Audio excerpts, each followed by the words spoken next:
ከተራሮች ግርጌ በተቆረቆረች መንደር ውስጥ የሚኖር አንድ ደግ አባት ነበረ። አንድ ብቸኛ ወንድ ልጅም ነበረው። ልጁ ሰነፍና ግድ የለሽ ነበር። አባት ልጁ የሕይወትን ትርጉምና የጊዜን ዋጋ ተረድቶ ለራሱና ለወገኑ የሚጠቅም ሰው እንዲሆን ይፈልግ ነበር። ልጁ ወጣትና መልከ መልካም ቢሆንም ከሥራ ጨዋታን፣ ከትምህርት ይልቅ እንቅልፍን ይመርጥ ነበር።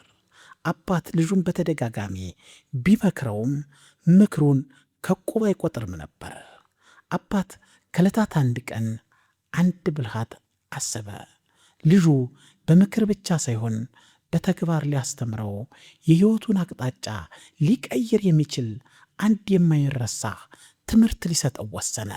ይህ ትምህርት ከቃላት በላይ በልጁ ልብ ውስጥ ዘልቆ ሊገባና የሥራን ዋጋ ሊያሳየው የሚችል መሆን ነበረበት።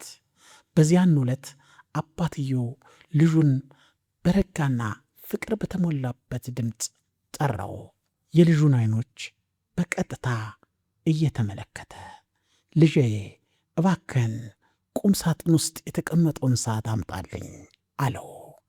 የአባትየው ድምፅ ከወትሮ የተለየ የሆነ ጥልቅ የሆነ ስሜት ያዘለ ነበር። ይህም ልጁን አስገረመው። ልጁም የአባቱን ጥያቄ ለመፈጸም ምንም ሳያንገራግር ወደ ቁም ሳጥኑ አመራ።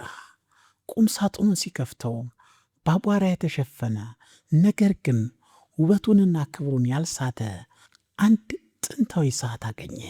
ሰዓቱ የአያቱ እንደነበር ያስታውሳል። በጥንቃቄ በእጁ ይዞ ወደ አባቱ ተመለሰ። አባትየው በእጁ ተቀብሎ ለደቂቃዎች ያህል በትዝታ ተመለከተው። የሰዓቱ ድምፅ ያለፈውን ዘመን ታሪክ የሚናገር ይመስላል። ከጥቂት ጠጥታ በኋላ አባትየው ዓይኖቹን ወደ ልጁ መለሰ። አሁን ይህንን ሰዓት ይዘህ ወደ ገበያ እንድትሄድ ይፈልጋለሁ። ገበያው ውስጥ ያገኛቸውን ሰዎች በሙሉ የዚህን ሰዓት ዋጋ እንዲገምቱልህ ጠይቃቸው። ነገር ግን በፍጹም እንዳትሸጠው፣ የሰጡን ዋጋ ብቻ ሰምተህ ወደ እኔ ተመለስ አለው። ይህ ጥያቄ ለልጁ እንግዳ መስሎ ታየው። የአንድ አሮጌ ሰዓት ዋጋ ለማስገመት ለምን ወደ ገበያ ሄዳለሁ ሲል በልቡ አሰበ። ነገር ግን የአባቱን ጽኑ እይታ ሲመለከት ለመታዘዝ ወሰነ።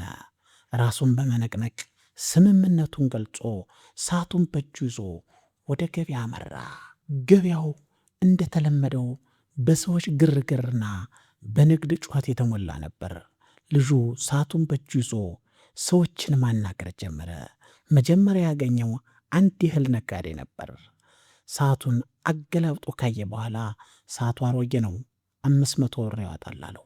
ልጁም ዋጋውን በልቡ ይዞ ወደ ሌላው ሰው አመራ። ቀጣይ ያገኘው አንድ ልብስ ሰፊ ነበር። ልብስ ሰፊውም ከነጋዴው በተሻለ ዋጋ ይህ ሰዓት ጥንታዊ ነው፣ 1000 ብር ያወጣል አለው። ልጁ እየተገረመ ጉዞውን ቀጠለ። አንድ ጌጣጌጥ የሚሰራ ባለሙያ ደግሞ አሰራሩ ጊዜ ያለፈበት ስለሆነ 800 ብር ያወጣል አለው። ልጁ ቀኑን ሙሉ በገበያ ውስጥ ሲዞር ዋለ። ያገኘው ሰው ሁሉ ስለ ሰዓቱ የተለያየ ዋጋ ሰጠው። አንዳንዶቹ የቆሻሻ ነው ሲሉ፣ ሌሎቹ ደግሞ ውድ ሰዓት ነው አሉ። የገመቱት ዋጋ ከዝቅተኛ እስከ ከፍተኛ ድረስ ነበር፣ በጣም የተራራቀ። አንድም ሰው ከሌላው ሰው ጋር ተመሳሳይ ዋጋ አልሰጠውም። ልጁ በሰማው የተለያየ ግምት ግራ እየተጋባ ምሽት ላይ ወደ ቤቱ ተመለሰ። አባቱ በጉጉት ሲጠብቀው ነበር። አባቴ አለ ልጁ፣ በገበያ ያገኘኋቸው ሰዎች ሁሉ ስለ ሰዓቱ የተለያየ ዋጋ ሰጡኝ። አንዳንዶች 500 ብር፣ ሌሎች ደግሞ 800 ብር፣ ሌላው ደግሞ 1000 ብር ያወጣል አለኝ። ይህ ሰዓቱ እውነተኛ ዋጋ ስንት ነው አለ። አባትየው የልጁን ግራ መጋባት ሲመለከት በስሱ ፈገግ አለ። ጥሩ አድርገሃል ልጄ፣ አሁን ሰዓቱን ወደ ቦታው መልሰው አለው። የልጁ ግራ መጋባት የበለጠ ጨመረ። ይህ ሁሉ ድካም ለምን ነበር እያለ ሰዓቱን አኖረ። በማግስቱ ጠዋት አባትየው ልጁን እንደገና ጠራው። ልጄ ዛሬም ያንኑ ሰዓት ይዘህ ወደ ገበያ እንድትሄድ እፈልጋለሁ አለው። ልጁ አሁንም ዋጋ ላስገምት ሲል ጠየቀ። አባትየው አይ አለ። ዛሬ የሰዓቱን ዋጋ አይደለም የምትጠየቀው፣ በምትኩ በዚህ ሰዓት ውስጥ ያለው የጊዜ ዋጋ ስንት ነው ብለህ ሰዎችን ትጠይቃለህ አለው። ልጁ የአባቱን ቃል ሲሰማ ጆሮውን ማመን አቃተው። በሰዓት ውስጥ ያለው የጊዜ ዋጋ? አባቴ ምን ማለቱ ነው? ሰዓት ጊዜን ይለካል እንጂ ጊዜን በውስጡ አይዝም ሲል አሰበ። ጥያቄው ከንቱና ሞኝነት የተሞላበት መስሎ ታየው። ነገር ግን የአባቱን ጽኑ ውሳኔ ሲመለከት በድጋሜ ለመታዘዝ ወሰነ። ሰዓቱን ይዞ ግራ በተጋባ መንፈስ ወደ ገበያ አመራ። በዚህ ጊዜ ገበያው ይበልጥ እንግዳ መሰለው። ሰዎችን እየቀረበ ይቅርታ፣ በዚህ ሰዓት ውስጥ ያለው የጊዜ ዋጋ ስንት ነው ሲል ይጠይቃል። የሰዎቹ ምላሽ ከትናንቱ የባሰ ነበር። አብዛኞቹ እንደ እብድ እየቆጠሩት በእንግዳ ዓይን ይመለከቱት ነበር። አንዳንዶቹ ደግሞ ምን አይነት ሞኝ ጥያቄ ነው እያሉ ይስቁበት ነበር። ሌሎቹ ደግሞ ከዚህ ራቅ እያሉ ያባርሩት ነበር። አንድ ወጣት ጊዜን መግዛት ትፈልጋለህ እንዴ? ቀልደኛ ነህ ብሎ አፌዘበት። ልጁ በሰዎቹ ምላሽ እጅግ አፈረ። ፊቱ በሀፍረት ቀላ፣ ልቡ በሐዘን ተሞላ። የአባቱ ጥያቄ በሰዎች ፊት እንዲዋረድ አድርጎታል። ወደ ቤቱ መመለስ ሲያስብ አንዲት ትንሽዬ ሱቅ ተመለከተ። በሱቋ ውስጥ አንድ ሽበት የሞላው ፊቱ ላይ የሕይወት ልምድ የሚነበብበት አንድ አዛውንት ትንሽዬ ሰዓት በመነጽራቸው እያዩ ሲጠግኑ ነበር። ልጁ በድፍረት ወደ ሱቁ ገባ። አዛውንቱ ከስራቸው ቀና ብለው ሲመለከቱት ልጁ ያንኑ ጥያቄ ደገመላቸው። ጌታዬ፣ በዚህ ሰዓት ውስጥ ያለው የጊዜ ዋጋ ስንት ነው አላቸው።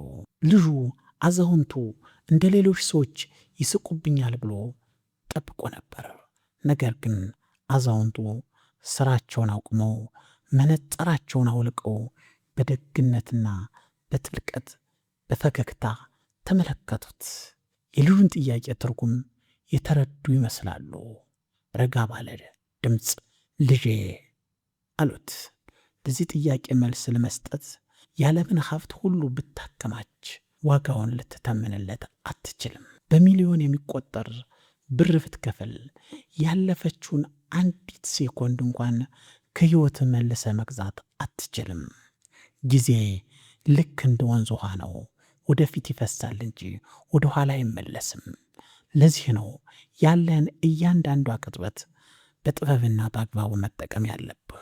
ልጁ የአዛውንቱን ቃል ሲሰማ ሰውነቱን ኤሌክትሪክ ንዝረት የወረረው ያህል ተሰማው። ቃላቶቹ እንደ ቀስት በቀጥታ ልቡ ውስጥ ሰርገው ገቡ። አዛውንቱ ቀጠለ። አየህ ልጄ፣ ጊዜ ሁለት ገጽታዎች አሉት። አንዱ መጥፎ፣ አንዱ ደግሞ ጥሩ። መጥፎ ነገሩ ያለማቋረጥ መሄዱ ነው። ጥሩ ነገሩ ደግሞ ያለህን ጊዜ እንዴት እንደምትሰራበት መምረጥ መቻልህ ነው።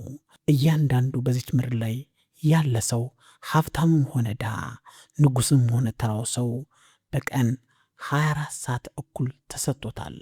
ልዩነቱ ሰዓቱን እንዴት መጠቀም እንዳለብህ ማወቁ ነው። አንዳንዱ በስንፍናና በከንቱ ያባክነዋል። ሌላው ደግሞ እውቀትን በመፈለግ ስራን በመስራት ቤተሰቡን በመርዳት ሕይወቱን ትርጉም ባለው ነገር ያውለዋል። ምርጫው በእጅህ ነው። የልጁ አይኖች በማስተዋል ብርሃን ተሞሉ። የጭንቅላቱ ውስጥ ጭጋግ የተገፈፈ ያህል ተሰማው። የአባቱን እንቆቅልሽ አሁን ሙሉ በሙሉ ተፈታለት። የመጀመሪያው ቀን የሰዓቱን ዋጋ ሲጠይቅ ሰዎች የሰጡት ዋጋ እንደየራሳቸው እውቀትና ልምድ የተለያየ ነበር። ይህ የሚያሳየው ቁሳዊ ነገር ዋጋ በሰዎች እይታ አንጻራዊ መሆኑን ነው። ነገር ግን የጊዜ ዋጋ ለሁሉም ሰው አንድ አይነት ነው፣ በዋጋ የማይተመን። ልጁ አዛውንቱን ከልብ የመነጨ ምስጋና አቅርቦ በፍጥነት ወደ ቤቱ ሮጠ። ልክ እንደ አዲስ ሰው በአዲስ መንፈስ ተሞልቶ ነበር። ወደ ቤቱ ሲደርስ አባቱን በደስታ አቅፎ በገበያው ውስጥ የተፈጠረውን ሁሉ በተለይም የጠቢቡን አዛውንት ቃል በዝርዝር ነገረው። አባትየውም የልጁን ፊት ሲመለከት የለውጡን ብርሃን ተመለከተ። ያ ቀድሞ ግዴለሽና ሰነፍ የነበረው ልጅ አሁን በዓይኖቹ ውስጥ የማስተዋልና የቁርጠኝነት ብልጭታ ይታይ ነበር። አባትየው በኩራትና በደስታ ፈገግ አለ። እጁን በልጁ ትከሻ ላይ ጭኖ አሁን ገባ ልጄ፣ ትልቁ ሀብት ገንዘብ ወይም ንብረት ሳይሆን ያለህ ጊዜ ነው አለው። ከዚያች ቀን ጀምሮ የልጁ ሕይወት ሙሉ በሙሉ ተለወጠ። ጠዋት ከእንቅልፉ ሲነሳ ቀኑን በቅድ ይጀምራል። አባቱን በእርሻ ሥራ ማገዝ፣ መጽሐፍ ማንበብ፣ አዲስ ክህሎት መማር ጀመረ። የእያንዳንዱን ደቂቃና ሰከንድ ዋጋ ተረዳ። ጊዜ አንዴ ካለፈ እንደማይመለስ በልቡ ውስጥ ቀርጾ አስቀመጠ። የዚህ ልጅ ታሪክ የሁላችንም ታሪክ ሊሆን ይችላል። ጊዜ ለሁላችንም በነፃ የተሰጠን ነገር ግን በዋጋ የማይተመን ስጦታ ነው።